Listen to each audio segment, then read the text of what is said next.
Welcome to the April 24th meeting of the Planning and Zoning Commission. Would you please rise?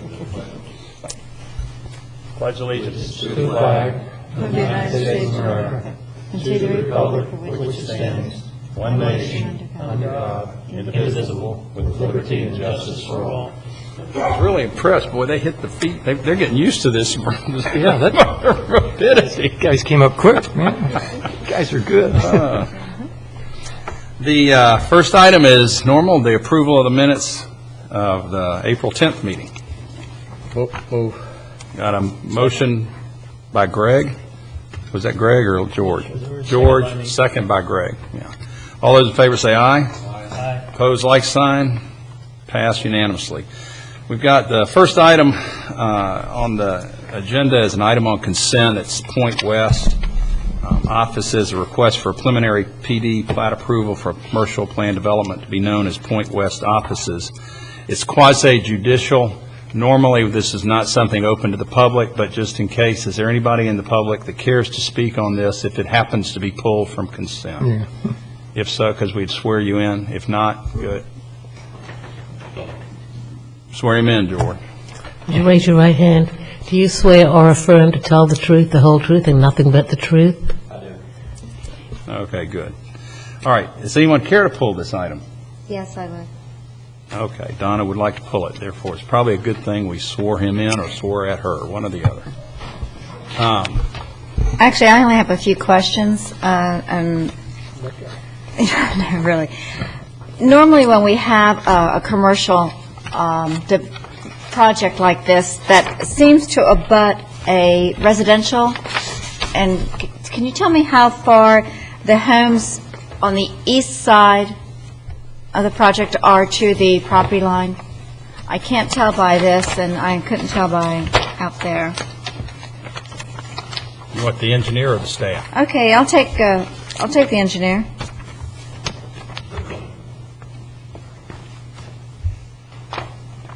Please state your name.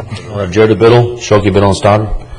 First time coming up here. Thank you. Jared, on the aerial, it shows that there are residences on the east side of the parking lot. How close are those residences to the... Actually, my main concern is you have the dumpsters lined up next to the residential boundary. Oh, well, if I can explain it, we have a 30-foot buffer, I believe, along that property line, and then there's a natural buffer, which we're not touching, that in the rear of those lots. I think the buildings you see are either sheds or something they've built on the lots behind us. I do not know the actual depth to those buildings, but, you know, with our 30-foot buffer, with their natural buffer that's going to be maintained to stay there, it's probably, I assume, maybe a 25 at the minimum. So that's 55 feet right there. Okay, Buffer. and the air conditioners on Lot 2 are also against the residential boundary? I assume that's the air conditioning systems. Yes, and it'll be hedging or shrubs around that. So we just have one side for access. Lately, we've been talking about the decibel level of the air conditioning units in a commercial project like this. And we've been asking for some kind of buffers around it that are maybe a little bit more substantial than shrubbery. And the reason I'm not going to push this is because I really cannot tell how close this is to the homes behind it. But I would like you to take into consideration the fact that we have asked for some concrete buffers around some other ones or low decibel air conditioning units. Sure. And I'd also like to look at moving the dumpsters from the boundary next to the homes to somewhere maybe closer to where they're going to be used. I just like you to look at that design. Sure, that's no problem. It's just with dumpsters, there's no good spot for them, so throw them in the middle of the parking lot or... Oh, okay. I'm with you. It also looks from the plans like you're going to be taking some of the stormwater retention ponds, filling that in, and are you doing that? Yes, when it was first created, we're not changing that lot line. I assume they just dug out some more lake area because we have a little bit of extra fill on our site. It's just when they first built it, where we're placing it and filling in is actually where it was permitted originally. If you look at the aerial, it's kind of the west side of that lake is the actual line where it should be, and we're just filling in a area that was removed for some reason. But the actual permitted plans for Point West, we're just replacing back where they should be. Okay. We're not gaining any land by, we're just, taking it back We where it didn't should have be. we didn't get a landscape survey, so how many specimen trees are we losing in that area? I believe there's only 2 or 3, John, That's that are in the parking area. correct Okay. in the Phase 2 at the, on the east side. Right, on the east side. All right, so it's only a couple? Yeah, it's just only 2 or 3. Okay. And I'm sure there's a reason for this, but why does a traffic report have no traffic on it? I spoke with Jeff Bass in Traffic Engineering, and what happened, the traffic study was approved with this Original. conceptual PD plan. The 20 years ago. the proposed development is actually less intense than what was approved, so it was actually a reduction, is the way it worked out. So there wasn't a executive summary produced. When did the trips vest? When the PD was approved, or? They haven't vested yet. They won't vest incrementally until they actually pay their impact fees. So they can still vest without having to prove concurrency? They're not vest, no. Just from the report standpoint, it's reduction. When they come in and actually go for the building permit, they're going to file for concurrency again at a real time when they're actually going for the permit, and that's when the next concurrency test will be. Okay. So basically, we wasted, all right, wait, all right, I see. That's why Since there's, it's less intensive, you think there won't be a I problem know. with what you're How telling me. many times do we have to copy a traffic report that had no traffic on it? Okay, I figured there was a good reason for it. Thank you very much, and, There are some trips, but they're very scattered if you look through. Not every page has one on, so you're correct. By and large, they're empty columns, but if you look, say, at the third sheet back, those are the peak hour trips you see.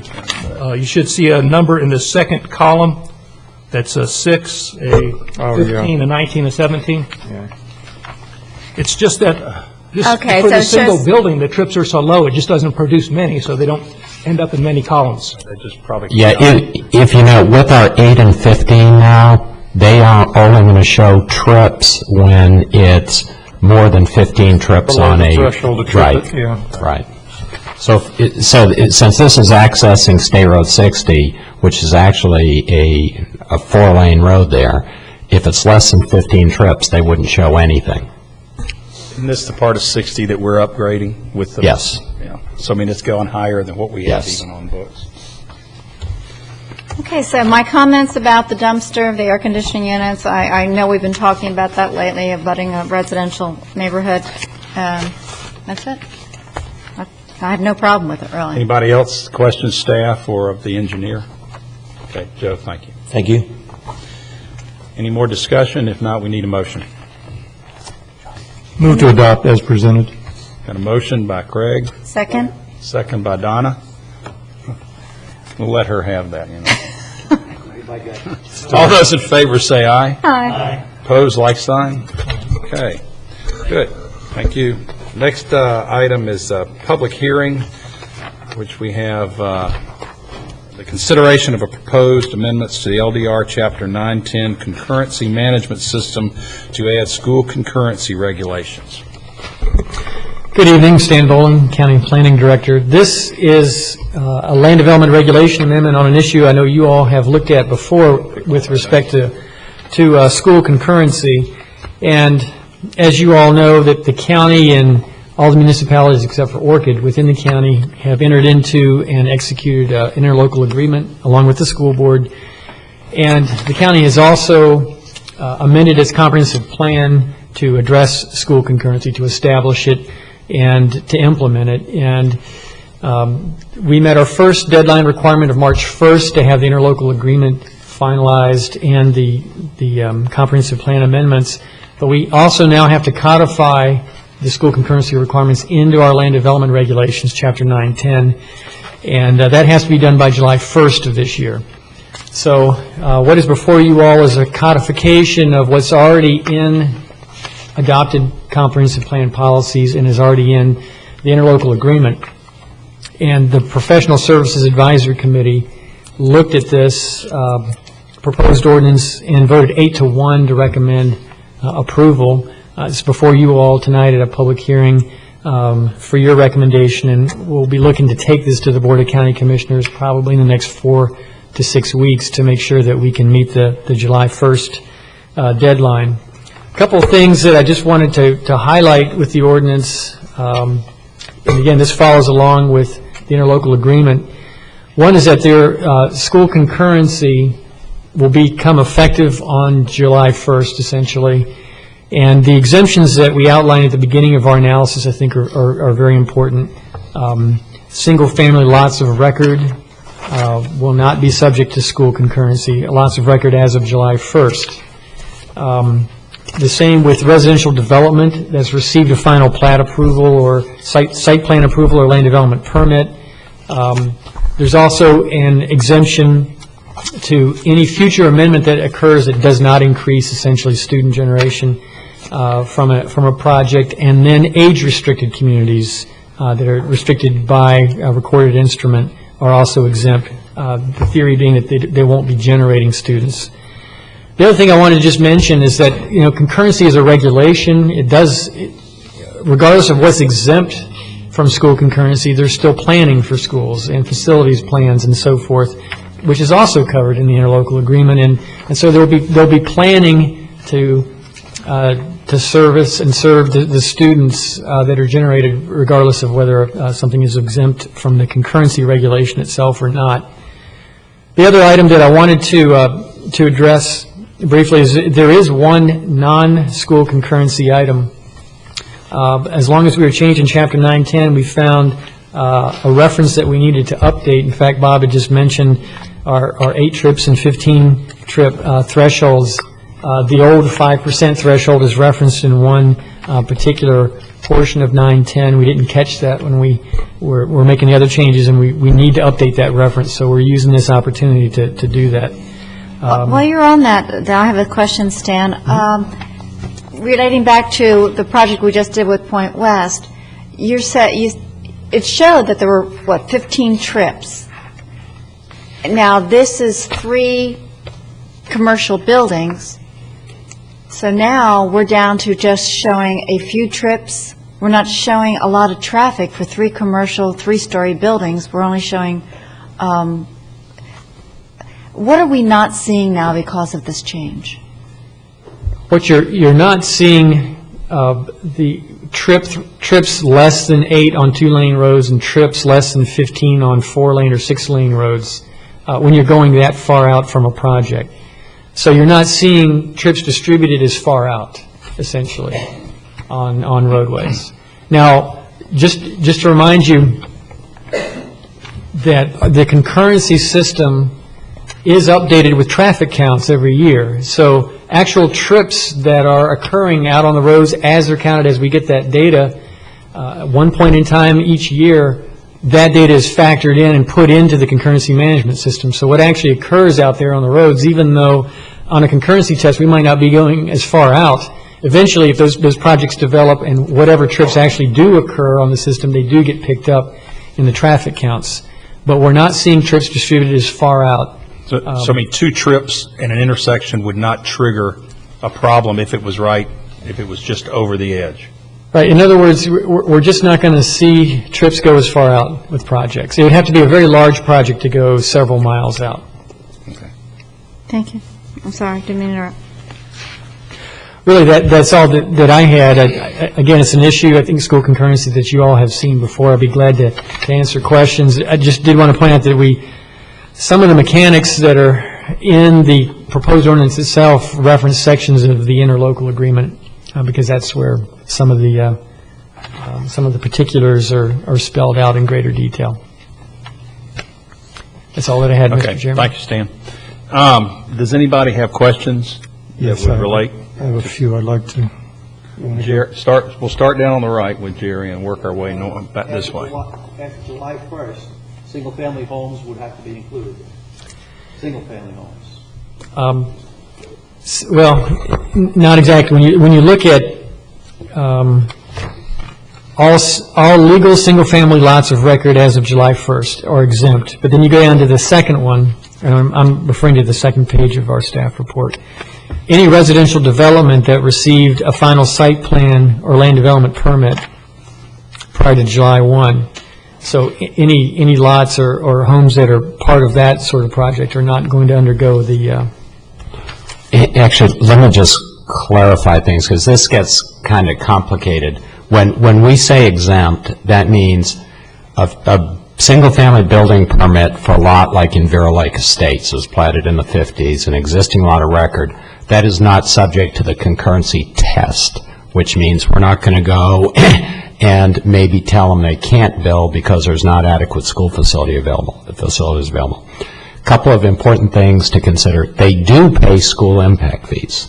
So just because they're exempt from the concurrency test doesn't mean that they don't pay impact fees. They do. And the other thing is, we are going to reflect that demand. We're going to reflect those 0.4 students from that single-family house in the database. So we're actually counting them there for kids that are reserved a space in the system, but we're just not doing the test. So it gets kind of complicated because they're building, but you're going to count them for the next guy after July 1st. Correct. The demand is going to be monitored, basically, just like I was explaining the trip counts for traffic are picked up. It's one way of making sure that the impacts are being monitored. And the second question, has the school board approved of this? Yeah, the school board actually doesn't have to approve this particular ordinance, but they did approve the interlocal agreement, and we've coordinated with them on all this, yes. Mm-hmm. That's all I have. Was there any reason why the one person on the PSC? Why voted no? Yeah, Peter Robinson, I think his concern, I think, was, if I remember right, was with the basic tenet of school concurrency, that you have decisions made by the school board affecting the ability of a local government to approve a project. In other words, the regulator doesn't have any real say ultimately when it's all comes and goes with the facilities itself. So I think that was his concern. There is input, there is coordination, but I think he had concerns about potential problems with that. I don't think he's ever been wild about this, has he? I think that's a fair assessment. Very kind, George. So, on exemption number 4, then, for older restricted communities, they're still paying the impact fees. They will. No, if there's no demand from it, we can't justify having them pay for additional supply. And there's been court cases to that effect. Started out in Arizona 20 years Why ago. is the town of Orchid excluded? They, actually, I think the first interlocal agreement, both Orchid and Indian River Shores were excluded. Correct. And this one, they've got certain criteria. If you have just a very limited amount of growth and you have no school facilities in your community, in your city, and you have very few students, then you're exempt. And the town of Orchid meets all those criteria. And very little developable land, yes. Okay, that's it. Greg? Page 2, second paragraph, upon submission, each concurrency application will be placed in a quench. I've never heard that term before. Is that just a holding tank that? It's a queue.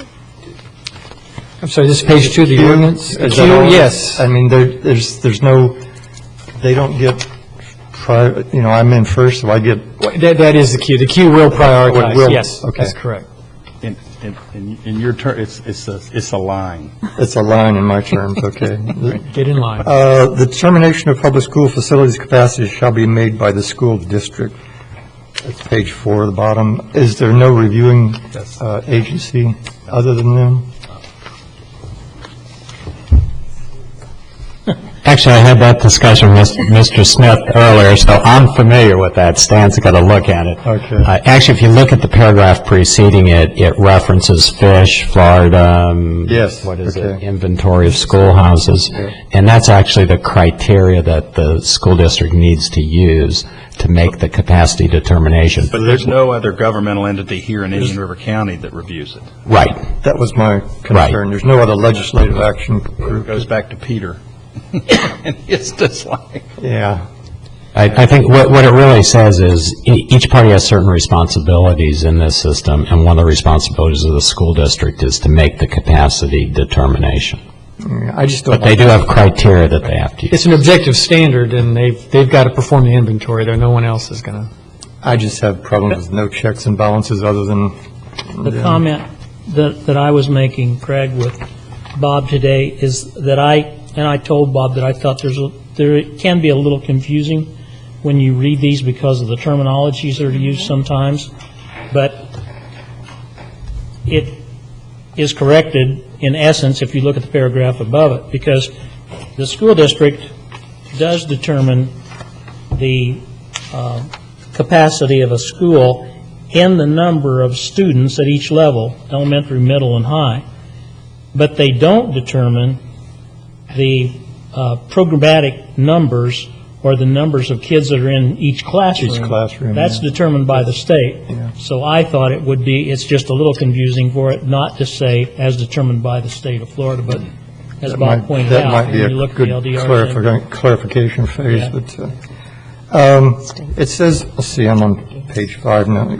I know it's annoying that I read these things, but I'm sorry.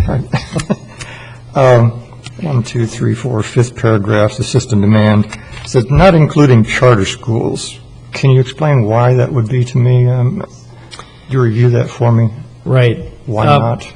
Charter schools are, we're tracking demand in supply, and charter schools are essentially removed from both sides of the equation because they don't have a particular geographic area, service area, like, say, a zoned school that has, so we're keeping track in a geographic area as a capacity within a particular geographic area, and a charter school doesn't have that. Draw from all around, yeah. Right, It's a so- broader draw. Right, so the idea is, and what will happen is, since if you keep it out of both sides of the equation, then you have to do it on both sides of the equation. You couldn't count the demand and not the supply, or vice versa. Okay, talk to me about density transfers, like we did on the last project up north here. When that density transfers out of the south up to the north, and then a school builds in the south, that there's going to be a problem there with suddenly the demand in the south is lower, and you're not going to have the houses built there. Right. So you won't. I think kind of two issues there. Let's talk about the regulation concurrency, and then the planning. School planning is separate from that. The receiving site is the site where the impacts are going to occur, and that's the site where the concurrency test, geographically, this is where the students are going to be generated, and that would be the area where the test is. It wouldn't be tested where it's being sent It's from. being sent from. But Okay. in terms of school planning, if it were a big enough transfer, maybe that could conceivably have an impact, although, in the cases, say, of Liberty Park, the number of units probably wouldn't change their projections. Significant. Okay. yes, Ms. Reuter. The state is, Is your mic on? No. oh, I don't think so. Now it's on. Sounds on now. The state prescribes what we have to do as far as how many children can fit in a room. That's determined by the Constitution, the amendment we all passed. And the state comes around and does a survey and says 25 students can fit in that room, 25 in this one, and they survey it as if it's totally full. Then they also say we can't count the charters. Okay. I mean, it's a state mandate. In the intergovernmental agreement, I assume we help them track these transfer density, and the density transfers or whatever, right? There's information exchange required, Right, okay. yes. I mean, that's part of the definitely. purpose. We have to give the school district input into how they, Okay. for them to be able to monitor things, yes. On page 10, paragraph 3, for each concurrency application, project trips will be entered into the concurrency database manually for each segment. How often is that database updated? Once a year, every 6 months, or what? At time of, it's a real time? Every day. Oh, great. Actually, several times a day. Right, great, good answer. And the 8 and the 15 was my last one, so thank you. Okay. Anybody else on down here? Donna? I have a little bit of confusion. In a number of spots, this says that the school district is responsible and the school board is responsible, and the interlocal agreement refers to the school board. Can you explain to me so that there's not a question about this in the future?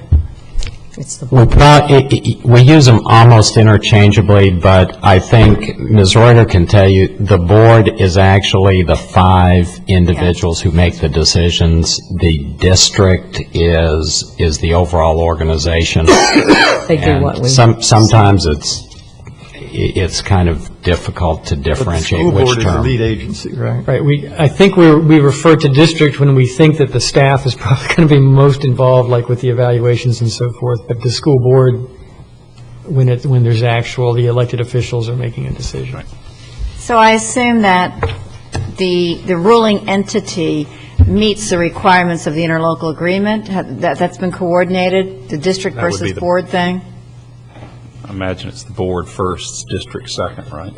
Yeah, I think everything that's in here is consistent with the interlocal agreement. Well, this says, the interlocal agreement says the school board shall review and provide a determination on all applications for development orders. That means to me that the school board is going to be receiving these development orders for approval, not the school district.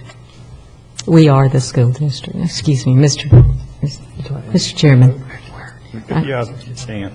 I can clarify that. We're responsible for everything that goes on, no matter what level in the school district. So we can delegate that to a particular person. Well, we delegate to the superintendent, but we are still responsible for it. Doesn't matter if it says district or board, we're responsible. It's not something you have to vote on at a board meeting then.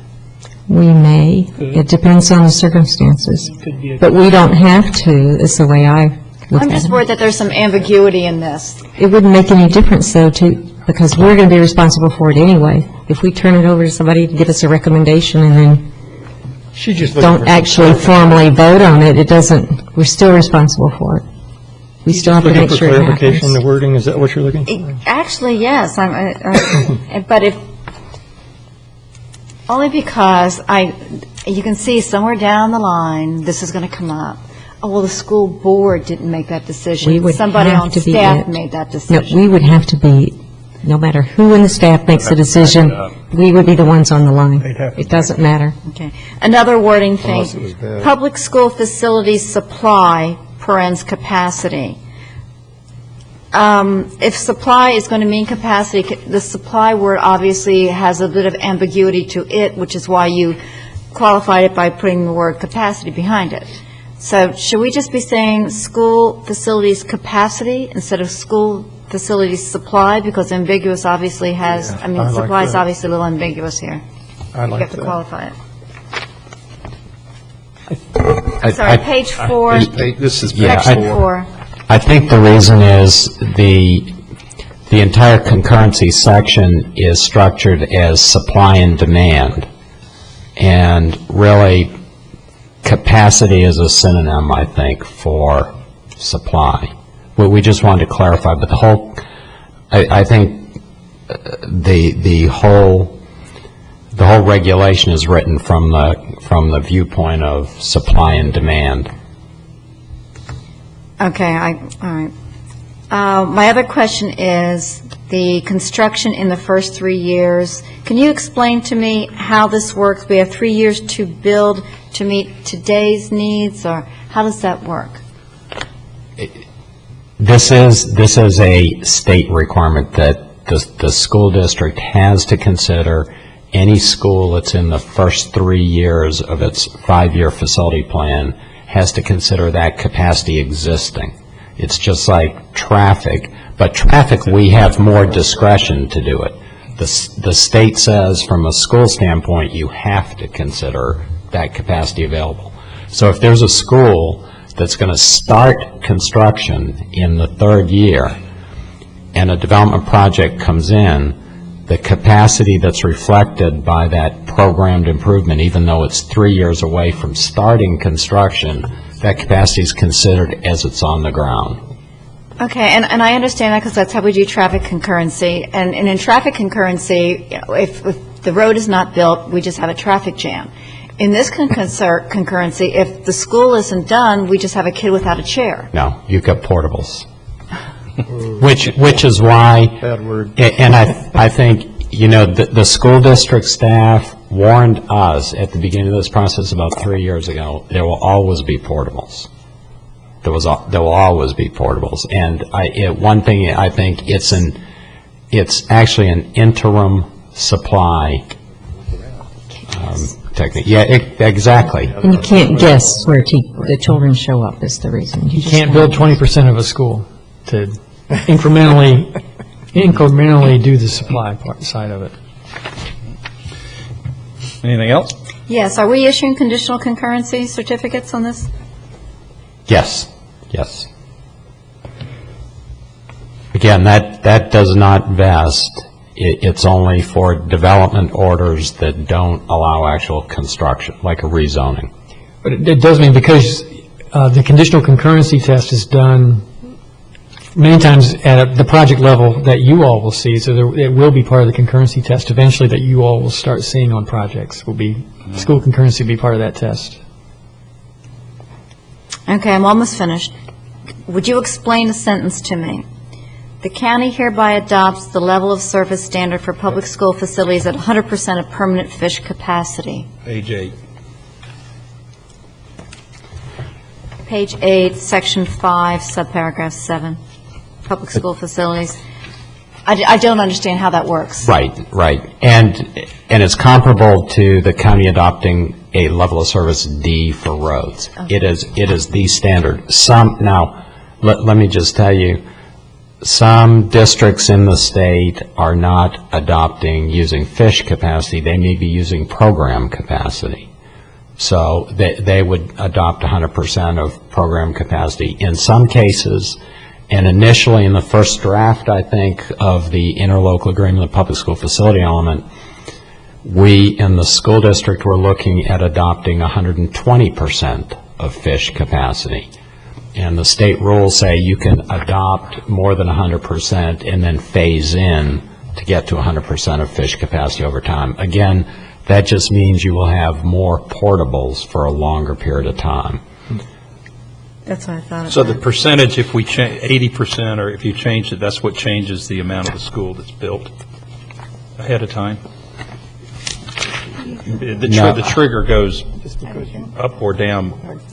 Right. I've never heard of being under 100%, No, I don't- which would be programming for vacant seats, Right. really. But really, it's kind of like roads, where But I on mean, road, if I go into 120, 30, or 40, it's actually, that's what's dragging out the building. well, what you're doing is, it's like on roads, if you adopt over a level of service D, if you adopt an E plus 20 like we did for 27th and 43rd, you're accepting congestion. The same thing, if you adopt over 100% fish, you're saying there'll be congestion in the form of more portables. Let's see. Thank you. That's it. Okay, anybody else? As an end to it, George, I think that the interesting thing about this, and it is a complex document, and the terminologies that are used in educationese a lot of times make things a little hard to understand. But this process that was developed by the state really wasn't for Indian River County. It was for Dade and Broward and We're having to Duval. adapt to it anyway. And we're part of the state. One of the things that I was always proud of when I was working for the school district is that we had a very good relationship with the county staff, and we worked together all the time on things. We were ahead of the game in cooperation in getting things done. And the intent of this is that it happen everywhere in the state, where municipalities and the county and the school district are cooperating and understanding the capacity needs for the future, it's not really to stop things, it's to make things occur in a more orderly manner, I think. So there are certainly some things, Bob and I talked about them today, that are going to raise questions, I think, in the future, but I think that's the intent, and I think that's the way it'll work out. Good. All right, this is a public hearing. Anybody in the public care to speak or comment on this item? If not, we'll close the public hearing and entertain motions or more discussion if you'd like. Move approval. Got a motion by Greg, a second Under discussion. by Jerry. Under discussion. Donna, do you want that wording changed? No, I'm Comfortable with where you are? They've obviously done it for a reason, and if it becomes a problem in the future, they'll just change it. The two, there can always concerns when these documents come up, but the two things that kind of impressed me is that the Public Service Commission did go 8-1, I guess, which meant they were fairly comfortable with it, and it's dealing with the interlocal agreement, so between the two of them, they must know what they're talking about, I hope. Never assume that. People assume we know what we're talking about, and that's On that issue of names, that's something that's very commonly done, I think, in almost all governmental organizations. Staff is going to do the work. The board's not going to do the work. Which is district, right. Which is the district. They're going to do all of the work associated with this, but they form reports, present those to the superintendent, and the superintendent then is going to pass that on to the board. It may be an action item. Most normally, it's going to be a consent item. The board will see it, understand it, ask staff questions, but at the end, the board makes that ultimate decision. So using the two terms really isn't that bad, because the staff is the district's right. going to do the work, and then Board pass it approve on it to or the board, not. and they make the decision. Okay. Thank you. Any other discussion? If not, we have a motion to approve the proposed amendment. All those in favor say aye. Aye. Opposed, like sign. Passes unanimously. Okay. Next item is a public discussion to review the draft of the Indian River County Comp Plan Sanitary Sewer Sub-Element Evaluation and Appraisal Report. Yes, sir, Sahan. Good evening, Sasan Rohani, Chief of Long Range Planning. Also, we have here Mike Hotchkiss from the Utilities Department. And we came to you last time with the housing element of the Comprehensive Plan Evaluation Appraisal Report. And we mentioned there are 15 element and sub-element.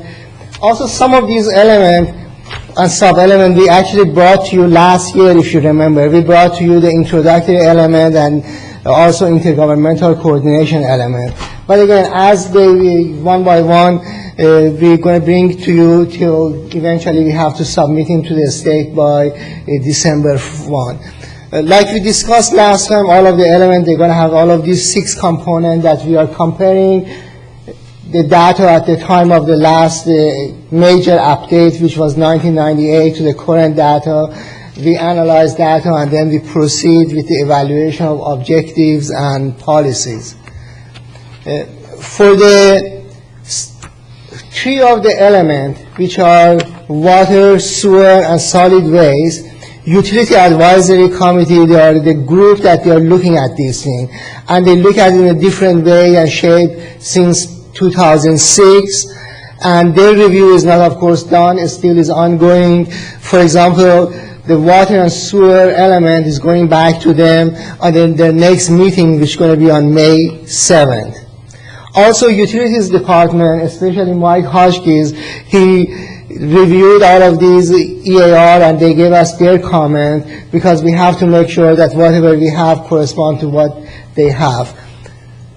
Like last time, there is lots of data here. I'm not going to go through all of them, but I'm just going to provide you some sample of data.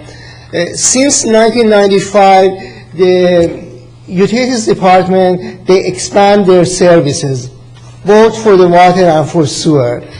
Again, as you can see, like capacity increased from 6.8 million gallons per day to 9. At the same period, demand increased from 2.8 to 4.7. Also, what Utilities Department is trying to do, trying to consolidate the plan if they have some of these older plans, the package plan and so forth, they're trying to get rid of that one and use their major plant that they have. Also, they're connecting all of these plants together. Like even though that they have the South County plant, West County plant, North County plant, these are all connected. Therefore, they could use the capacity whenever is needed, and also they could expand the facility as needed. Also, they increased the number of the customer from 18,000 to over 24,000. We have many subdivision, not many, like 94 subdivision basically, that these are the older subdivision that they have a small lot, and usually, they have the well and septic on those things you cannot have. The health department could not issue because they have a separation distance, and utilities department trying to, again, serve those things, especially with the water. Again, if they have the water available, then they could build on those lots for the small lot subdivision. This is the service area in 1995. This is the current service area, and as you can see, it covers most of the urbanized area of the county. Because one of the requirements that we put in the plan was that all of the new development, when they come in, they have to connect to the water and sewer. And again, this is happening for all of the new development. Also, utilities department, they have their master plan. They have water, sewer, and solid waste master plan that they estimate the demand, projected demand, based on the current trend and based on the population projection, and then they try to meet the capacity, that they have the capacity enough to meet the demand. And many times, this is the question that comes up, that how they manage these things to make sure that always they are ahead of the curve, to make sure that they have sufficient capacity. And for that reason, I put example of, we have these policies in our water element, in sewer element, and also similar one is like solid waste. Again, this is paraphrasing the one, but with this policy, they're saying that they always should have enough capacity to meet demand. Therefore, they're comparing the demand and capacity, and when the projected demand is within 5 years of having enough capacity, they should start design. Within 4 years, they actually prepare the plan. Within 3 years, they actually apply for permit. And when this is 6 months, within actually having the capacity, they would apply for operational permit. Basically, it means that they start from 5 years from the time that they think that they're going to run out of the capacity in one of the plants, and start working and planning till to get to the point that they have sufficient capacity to serve. Again, also, when we look at all the objective and policies of the sanitary sewer element, it seems that they are working and so forth, but there is a recommendation for one new policy, and that is, since the water conservation is so important, they want to make sure that more of the reused water actually being used. They are expanding the reuse line, and they would like to have the policy similar to what we have for water and sewer, that if development comes in and they are within 1/4 of a mile of the system they had to connect, they would like to have the same thing with the reused water, that if they are within 1/4 of a mile of the reused water line, they have to connect that reused line for the spray irrigation. Right now, they use... Do we have the capacity? I mean, I thought one of the bigger issues was that we didn't have enough reused water. Again, why could address... I mean, I have no objection to the policy whatsoever. I just didn't think that we had that much reused water. Mike Hotchkiss, Capital Projects Manager with Utilities. We have actually more reuse now than we have customers. We have a little bit.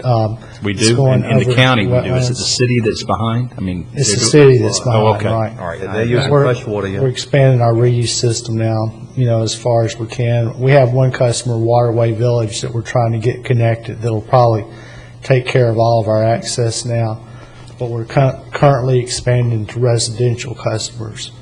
whereas in the past, we were just mainly concentrating on golf Or courses golf and that courses, kind of stuff. But we're trying to expand to residential. What's your planned availability for that to residential? A single-family residential, I assume you're talking about, or are you talking about subdivisions? Subdivisions. Okay. Right, single-family subdivisions. And we're going to try to, supplement their lakes and have them irrigate from their lake systems, which is kind of what's in this plan, too. Try to, make them start irrigating from their lake systems. Have you spoken with the mosquito control district about that plan?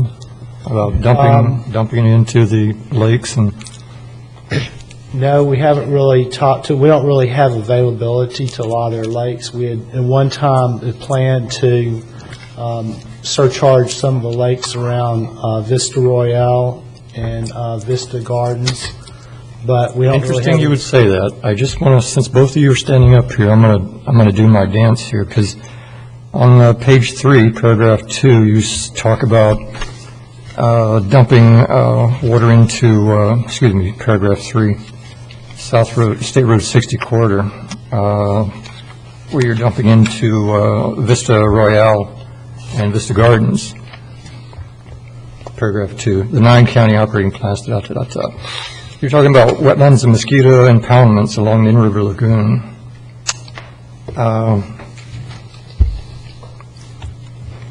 I guess that's just... I called the mosquito control district, and I called the entomology lab down at Oslo Road and asked about that, if they had been asked whether that was okay. And their answer was no. Yeah, we're not doing that now. I mean, that was a plan really way back when. Well, it says right there that you are, in paragraph 3, page 3, paragraph 2, page 3. Okay. Again, that was the baseline in 1995.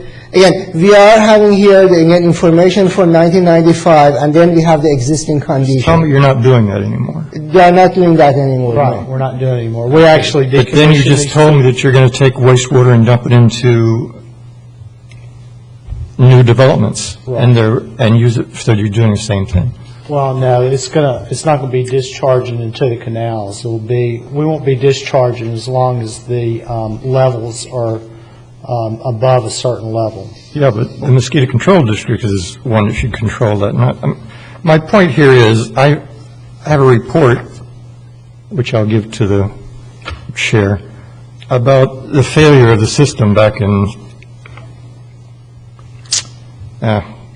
69 or 86 rather, where it dumped in there. If you give that to Rita, I have another one here. The system over there dumped in excess, the plant failed, dumped in, and there was a report done specifically on those 2 locations where the mosquitoes that carry the Nile fever, specifically the Culex genus carries the Nile mosquito or larvae. There was a huge outbreak there back in those days. So you're doing this, you're dumping the effluent into these lakes of these developments. This specific act, by dumping this effluent into these lakes, that's what these mosquitoes specifically feed off of. I spoke with... So I'm very troubled about you doing that. Let's clarify one thing real quick, so we find out where we stand, because I'm a little confused now. What I'm hearing, what I see is in 1995, this is the first data here, is the past, and then existing conditions, we're not doing it, at least in this area. Yeah, we decommissioned those 2 wastewater treatment plants. We only I was have just looking to see in here if there's a part. But he just told us they're now going to start talking the effluent and dumping into water retention ponds. That's what I was looking for, is a paragraph where they talk about that. Are you really going to dump it into water retention ponds, or are you going to make the developments use their water retention ponds for? Going to make them use water retention ponds, and we're going to surcharge the lakes. I mean, our water's clean enough to do that. Well, this report this is done by the Mosquito Control District. This is a very definitive report. This isn't a hearsay, could be, should be, might be. We're not going to be discharging to mosquito impoundments. I'm talking about retention ponds. That's what I'm talking about. Right. What you're thinking, Craig, what you're thinking is that regardless of whether it was the marsh lakes on the river, off the river, or a retention A pond. retention pond, fresh The water same out west of effect. town, it's going to have the same Same effect. effect. I'm not sure that's, That's you not have to have a correct. saltwater marsh, I think. Right. Well, let me, I'm not, Lord, we've got him sitting here. well, let me just tell you, Dr. Baker is here tonight. well, I've got somebody better than Dr. Baker. This is Dr. Connolly, Ph.D., medical entomologist, tenured professor of the University of Florida. He's saying it happens on either pond, in either way. Yes. Okay. Well, I mean, that's, I have short answers, not for me. I don't understand. It's a she, long actually. answers. Yes, it's a she. She is Like I have with regard- well-published, et cetera, et With cetera. regard to that, just, I had a question coming up when after you all got done, but one of the, I haven't seen the water element yet, but one of the things we talked about is developing surface water supplies throughout the county and tying the lakes together in order to help subsidize our aquifer and water production. Absolutely, that's what this is about. Okay, now, if we put reuse water in these lakes, mosquitoes aside, would the water in those lakes be able to be pumped in and be used to create drinking water? No, not at all. Ever? We don't create. But I mean, wasn't part of the water, drinking water use, wasn't that supposed to be in the surface water lakes? Well, that's actually coming from the western areas. It's not coming from the retention areas. Are you sure? I thought it, I had the same feeling as George. I thought it was, we were talking about tying retention areas together as well. And let me just say, and Mike can correct me if I'm wrong on this, but that was We'll the... correct you, no problem. Yeah, all of you can correct me. That Right was... or wrong, we'll correct you. That was the direction a few months ago, but... Right, now, I understand we're shifting away from that. Right. Most likely it's going to be the Boulder zone Right. of the Floridan aquifer. The reason I was asking is we'll have to deal with the water element later, and I'm assuming if they're not doing that, then we'll make some shifts in there. We certainly wouldn't be discharging reuse water if we were going to use it for drinking water. I mean, that's certainly. Okay, clarify for me, Mike, then, where, you're going to use the reuse water, you're going to put it into the retention pond, or are you just going to pump it on site for them to use? We were going to put it in the retention pond. You're going to place it in the retention pond? Okay. Just They would have, surcharge they would be the drawing, lakes. I have that would a be real their, problem with you guys doing that without talking to someone from the mosquito control But or we'll certainly have to get permits. the entomology lab. We'll be getting permits from DEP and. Bob, you have a trouble talking to Dr. Connolly? And- No, and we get- will. We'll make sure we do. But Mike, let me just ask you, this is treated to a tertiary level, Absolutely. correct? Yes. So the percent reduction of nitrogen, phosphorus, fecal coliform, all of those are Right. over 95%, right? My point is, that report there reflects the fact that that same level of contamination gave an increase in hatch rates. Okay? Does Rita have a copy of that, did you say, or is that? I've got that she's got copy. it. Rita, I'm going to give it to We'll provide Rita. it. You can have it, and we'll provide it. I think that it's like anything. The good news tonight is this is a public discussion, Absolutely. and That's we fine. all have time to check up on this. So, Just You are now- reassure me that you will talk to Dr. Sure. I mean, Connolly. we've got a lot of stages of permits to go through. Okay, fine. The main thing we're trying to do is recharge the groundwater aquifers. the Understand. Superficial aquifers. I understand. But this is a specific study for those two locations, for the specific discharge. the term I saw in there, good, and this is where we can't do tonight, you all need to clarify for us, Right. is that in that, on the first page, it's talking about wastewater. Further in, it may get into the type of wastewater. I It think does. that there, It's but we need to fully make scientific sure study. that we're not going to create a problem that we, on top of an issue. And Right. You'll just I make would me have never very thought happy. that, I would have thought it would not have been a problem myself. But I think the problem was in the Vista Gardens, when you had that package plant. You were putting in a Yep. salt marsh, and you're dealing with a different mosquito. Absolutely. Salt marsh mosquito. Right. And I think his concern is you're putting in fresh water into a freshwater pond. Right. And I think if the water quality is good enough to have fish in their minnows, you're not going to have a mosquito problem. Right, absolutely. That's a good. But I encourage you to talk to the mosquito control I think you ought to district just and clarify to, this to because the it's lab. We definitely will. point well, it's taken. Okay, thank you. Is that good enough? Yeah, That's good enough. Just a Okay. promise is good Go enough. ahead then. If That's right. And we can come back later. But Yes, thank you for Mike. checking into but that, you're- Craig. That was a great great job that you did on that. Thank you. Yeah, and that's exactly, why we really want to come to you, because for this type of feedback. Hey. Again, in sanitary sewer, we look at all the objective, and 5 of them achieved. 1 of them is not due till 2020, and Another one. Here's another one you can have. You can have it. Excuse me, Sasan. sure. I apologize. And then 1 of them wasn't achieved. Not a problem. We deliver. Okay, the only objective that wasn't achieved is the objective regarding the septic tank, and we are saying that in average annual, the permitted septic tank should not exceed more than 450. Between 2003 and 2006, where everybody was building, and they start building in these older subdivisions like Vero Lake Estate and so forth, in those few years, actually the number exceeds 450 septic tanks per year. This is the same target we had on the previous element, which we're holding our target, you say, but we're not going to prevent or stop any development because of it. We're just hoping we'll stay at 450.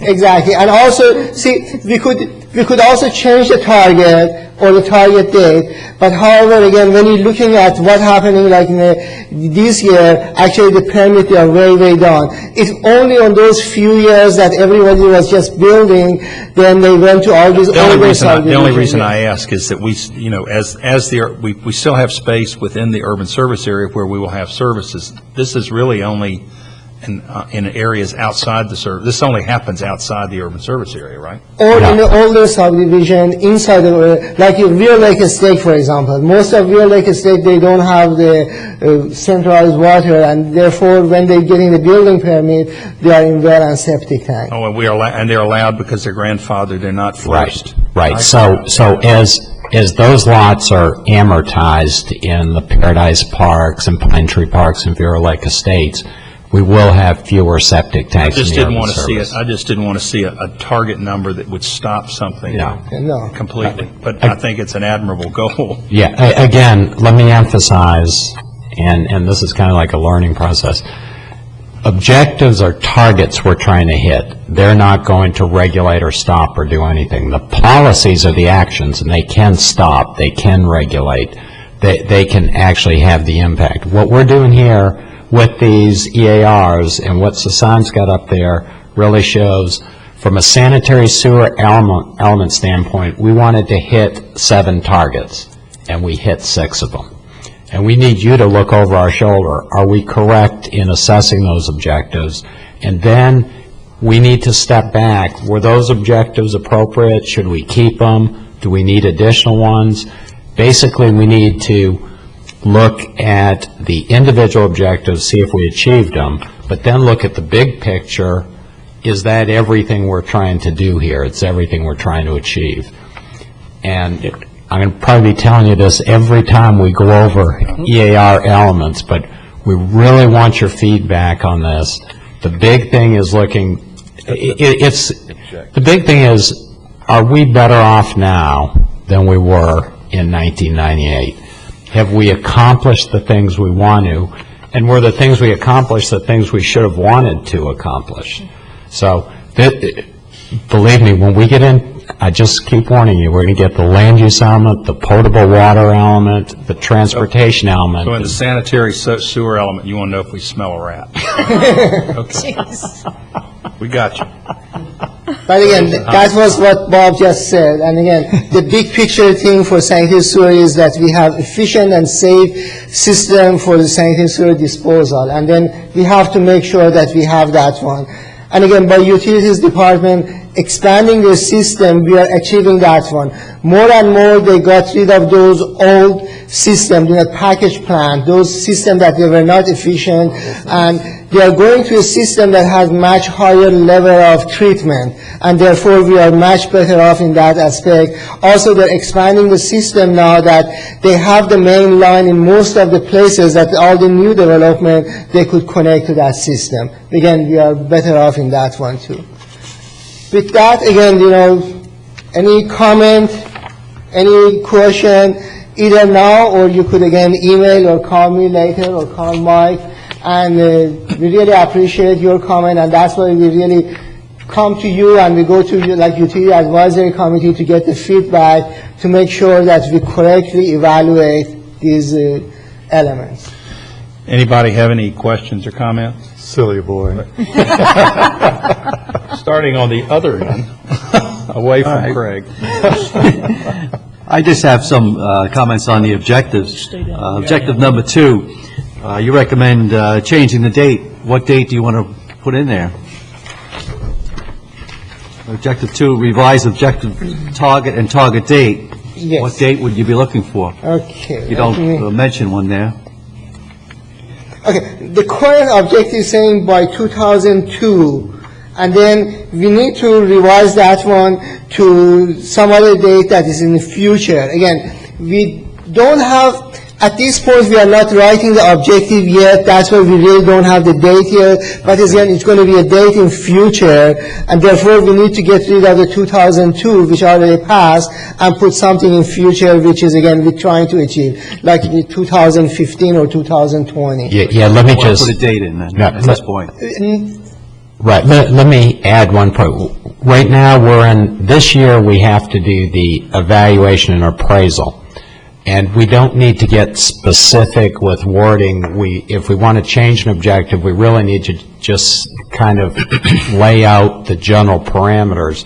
Next year, we have to actually revise the plan to actually reflect the evaluation and appraisal report conclusions. So, like Sasan said, at this point in time, we just need to know that we need to change the date. Now, if you've got any recommendations, Yes. it's certainly good. I just thought maybe you want to put it, everything else has a date in it. And we will, but, whether we put like an the horizon year of the new plan is going to be 2030. The issue is here, do we want an interim date? Do we want it 2010 or 2012? If you've got any preference or any feedback, would like it, but we actually can wait till next year. All right, then on objective 3, what is the need to even have a date at all? The county will have no instances of sanitary sewer facilities contaminating surface water or groundwater. I think you would want that, Wasn't it? That was, Yeah, exactly. want that in perpetuity, wouldn't you? Exactly. And like Bob was mentioning, the current date for our plan is 2020, and for new plan going to be 2030. Therefore, we put in the time horizon of the new plan, we're going to make sure that, and but again, as you're correct, then when we do the new plan, we're always going to extend it. Because we always have to make sure that we meet that objective. Okay.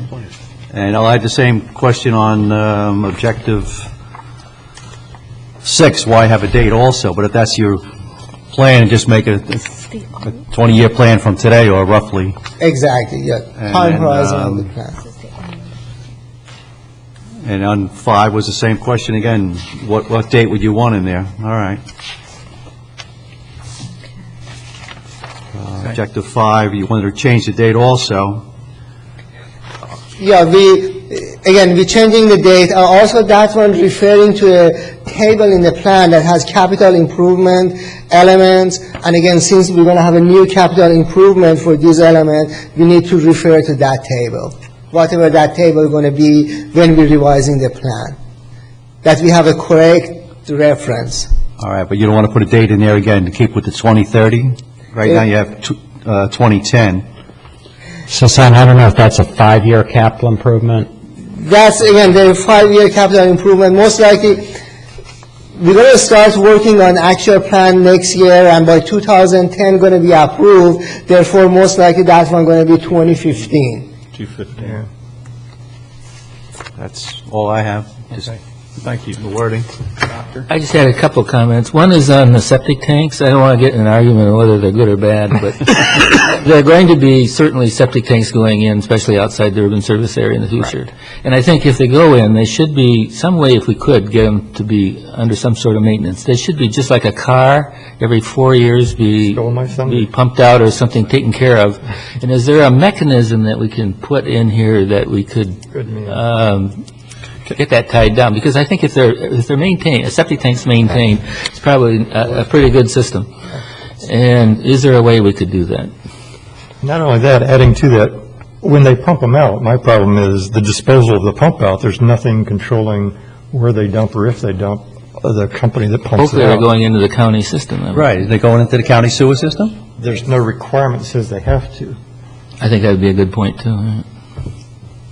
Most of the septic companies are required to go to our sludge facility at the Central Regional Wastewater. Where's that written down? Where is that as a legislative I act? think that's a DEP requirement. I mean, all the DEP regulates all the septic. Okay, would you make a note to check on that for us? Sure will. If it's not in there under a requirement, a legislatively required act, Sure. we need to do something about it. I sure will. Following up on Dr. Baker's statement, we went through this in the city not long ago. They had a big plan or talk about septic tanks. And the one thing that probably was common is they never enacted inspections because it created more bureaucracy or whatever, but there ought to be some, as an objective here, I'm not sure that probably wouldn't be a good idea myself. I didn't know I couldn't remember whether it was 3 years or 5 years, what the time frame is, and so we need to figure out the proper time frame, and then maybe have an objective to consider that into the future. Yeah, we'd probably want that to be, It was 5 years. 5 years. Yeah, it's okay. usually 5 years, I think. And you know, there's no reason why it can't be done just like a burglar alarm system. I mean, the police send the thing around, and you know, just have to have your ticket punched once every 5 years. Right. yeah, and that's something that would be appropriate as a policy in action, so that we would set up or require that. And that's something we would have to coordinate with the health department. Right. But that's a good recommendation. Actually, I know the health department They was would going They'd that be way, I happy think. to see that. Yeah, and if you they don't would. check all of them, do spot checks, you know, every The week, the other side that I had was probably you do them all. If not, in lieu of doing them all, is that there's a certain lottery. like half a mile to the river or something. I mean, there's a certain even Right. more. You hit something else I'm going to dive on here, too, Bob, What- is there as we cut off Dr. Baker. is there a policy with the county commission that when something like this is suggested and then is accepted by the commission, that you're going to have septic tanks checked every 4 years, or that you have to pump them out every 3 years, or whatever it may be? Is there an item that causes then a study to determine the number of hours necessary to monitor that kind of a new Administrative rule? cost. And the cost associated with it, so that it's not just tacked on to somebody else's responsibility, and then you end up and there's nobody checking the trucks running down the road making 3 foot, If you do it right. Yeah. Yeah, done. and we do that. We usually try to cost out regulations, what they're going to cost us to actually enforce or implement them. And that would be the policy would probably be the county will establish or will evaluate Right. establishing this, which would involve determining man hours, or there would probably be an annual fee for septic tank people to cover the cost of that. Well, you could do it through whoever pumps them. Right. Would issue a certificate Right. saying presumably there's some sort of a licensee or designee by the county. That's a good shot. And then they would issue a certificate, and that certificate would come into probably the health department. Well, I mean, I like as initial stages, I mean, good, bad, or indifferent, I like the idea of the policy the county will establish. Yeah. Which means that, we're not building it tonight, we're just asking for a It's a policy. policy. Or new ones coming in, And it may take 3 years or whatever, but there's a point in time when it probably is still a good idea. because they're permitted, and you know where they are, most of them. And that's a good point. I think that's what the health department was looking at before. New ones coming in would have an annual or certain year inspection, but we'll definitely get It with. could be tied to their tax bill or something like that. Or That's something. why we will. You could- You figure out, I'm sure you can figure out something. Sure. Okay. Yeah. The other, Dr. Baker, go ahead. The other point was on the recreational use that we do in our county, especially out on our islands in the lagoon. This is kind of a health department issue, but, there's no facilities out there for human waste. And with the E. coli going up into the lagoon, I would like to see some porta pots or some system or encouragement for people to haul it out their waste. I mean, we've got to do something, because the places are really getting pretty stinky. You're talking about the spoil islands Yeah, mostly? primarily. Okay, because we have, People are camping out there, more people are kayaking and canoeing now. and Around boats and Island, stuff. and go straight out in the first island south, you'll find a huge camp area in there with picnic tables and everything that the county put in there, but there are no facilities there. now I know we did put facilities, I think, in Prang Island. Did we put, with the boat dock? Oh, no, there are facilities at Joe Airman. Oh, Irvin, yeah. And I don't think we've got them on any other island, but that's a good point. But, you know, the It's kind of Everglades, like the will implement, or, you know, you need to look at this, figure out what you need and all of that. If you can, should you well, can. the Everglades National Park actually does, they do allow camping out there, and they have the chickees and things that you can, platforms and so forth. And they do have porta pots out there, and they have a little dew boat that goes and pumps out these things. That's good. And I would think, A honey boat. I know the health department has a lot of a fining system I always for figured septic out- tanks and things like that. They have a fund, and it'd be nice if they could. And I think it's considerable. So I think the money is there already to implement something like that. Dr. Baker, just as a matter of interest, being involved in the hospital side of it, the health department has been emasculated by Tallahassee. Yeah, yeah.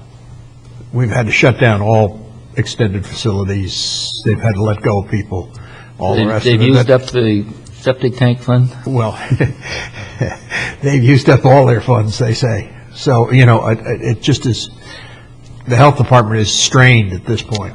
We're just looking for a plan. I think you need to look into it. That's what we're talking But there about. has to be a mechanism, and, you know, Something to whether it's... replace the rising tide. Yeah. Is what I think we said, Rising wasn't it? Yeah. Didn't, but that's good. Okay. Anybody else with any other questions or comments? Yes, please. Anybody else down here to the left with any questions or comments? Any real people with questions? Okay, we have, I understand Mr. Fletcher has a comment. Go ahead. For the first time, do we have any way of where the septic tanks go in? Do we have any controls as to the location away from a water body? There are some There are some standards. standards There's for that? depth, there's I think height. it's 70, is it 75 feet? Yes. Yeah. Well, that's what the septic tank. Is that for an estuary, canal, or whatever, all the above?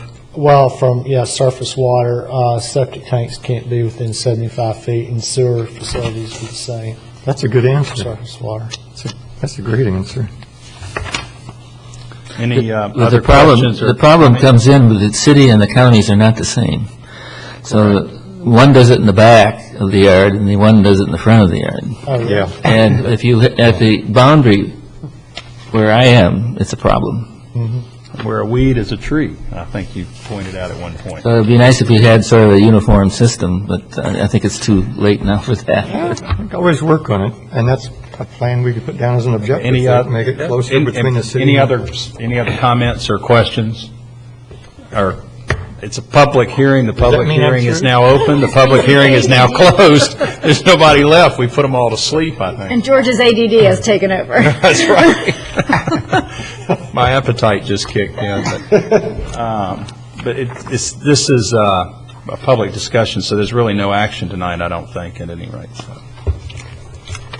I don't, does anybody have anything else, comments? Just waiting on water. Huh? Yeah, Just waiting on water. Just waiting, I'm waiting Going on to be the great traffic. problem of the century. I'm waiting on my traffic, my C, land of level of service C, and watch Joe Baird faint in the audience. Yep.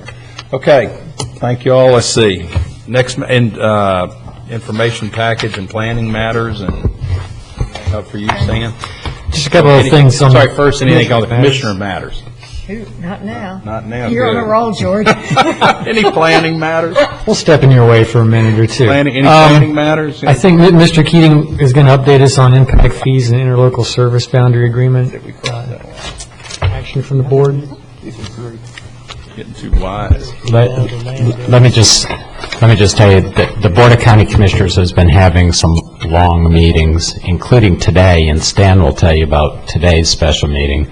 But last week, we had two kind of long items before the Board of County Commissioners. we discussed with them the impact fee study and how they wanted to proceed on that. And we also discussed the interlocal service boundary agreement. Just to tell you, with impact fees, we went to them with a number of alternatives as to what they wanted us to do, whether they wanted to adopt the report and implement it, or whether they wanted to adopt the report and phase it in, or whether they just wanted to throw the report out. And basically, a number of other questions came up, and the board didn't come to any conclusions or make any definitive judgments that day. What the board has decided to do is have a special meeting on May 9th, where they're going to address impact fees and probably take some final action. There's been, I think, a lot of feedback from the public that this isn't the time to increase impact fees because of the economy, the housing slump. So there are a lot of strong feelings on both sides. The other side, I think, feels that as long as there's impacts occurring, the growth should pay the necessary cost to address those impacts. So anyhow, the board will make hopefully a final decision on May 9th. The other issue that we brought to the board was the interlocal service boundary agreement. I think you all know that the county and all the municipalities have been meeting for probably the last 10 months. And George Glenn, me, Mike Zito, and Will Collins have been the county's representatives.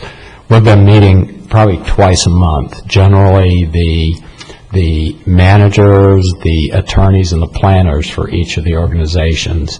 And we've been trying to actually structure an agreement that will make a county charter unnecessary, but still have some overall control of annexations, particularly annexations outside the urban service area, and land use changes, particularly height and density changes, mostly outside the urban service area, but also inside it. After all this time, the agreement that's in draft form, we presented this to the board a week ago Tuesday, and we told the board that after all this time, county staff still has 4 major objections to the agreement. One is the annexation reserve areas that the municipalities are proposing are really too big.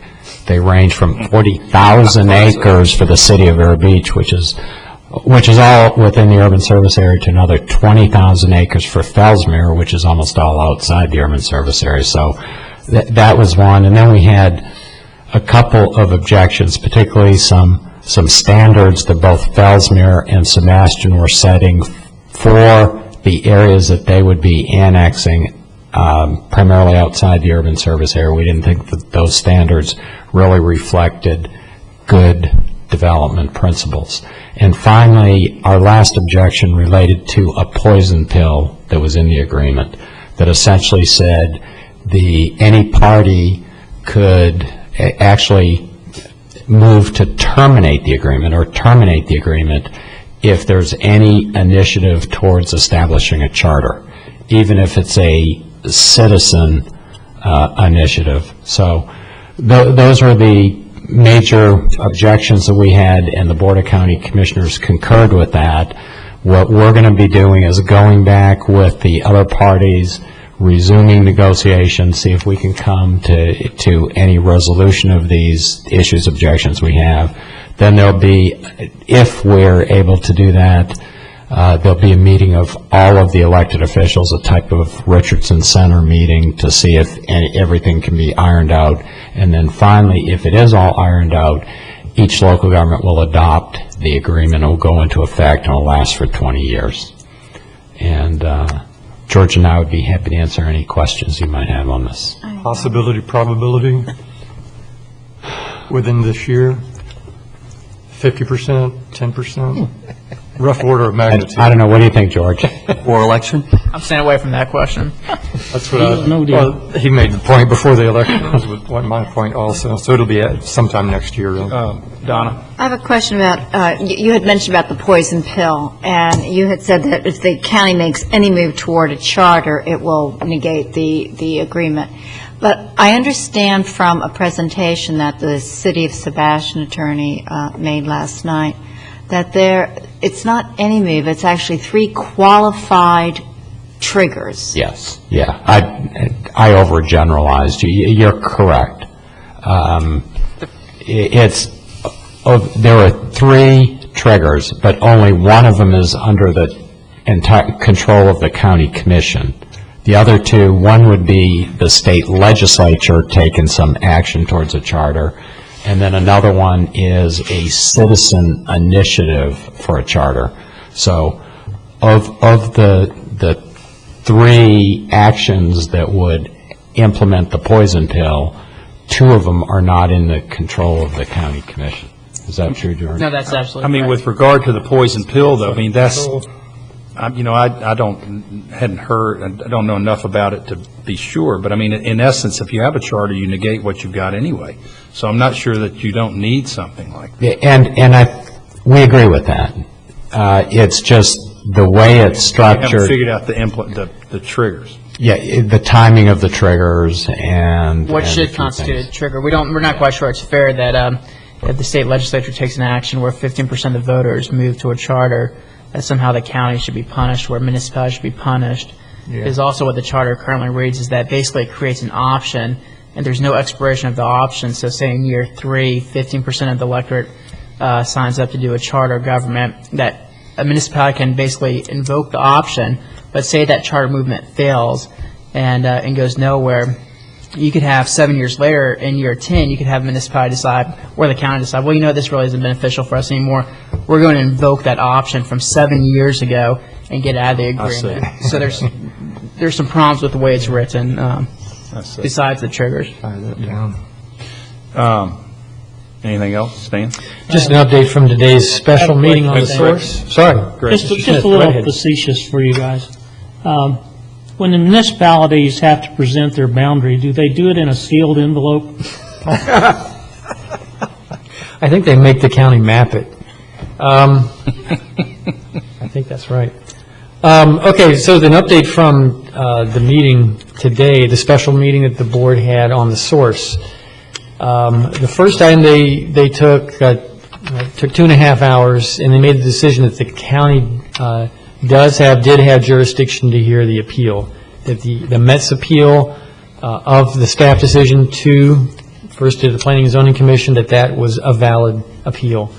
And then the next item was the appeal itself, the merits appeal, so to speak, 4.5 hours.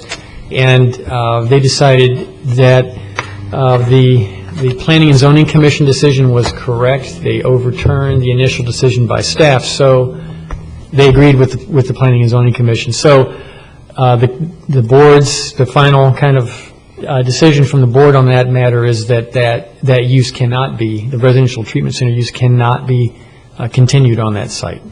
But is that going to go to court also? That'll be appealed, I'm I sure. would bet it would. Both issues. Surprise, surprise. That's all that I had. Thank you. George? Nothing tonight, Mr. Chairman. Okay. Ladies and gentlemen, we stand adjourned. Goodbye.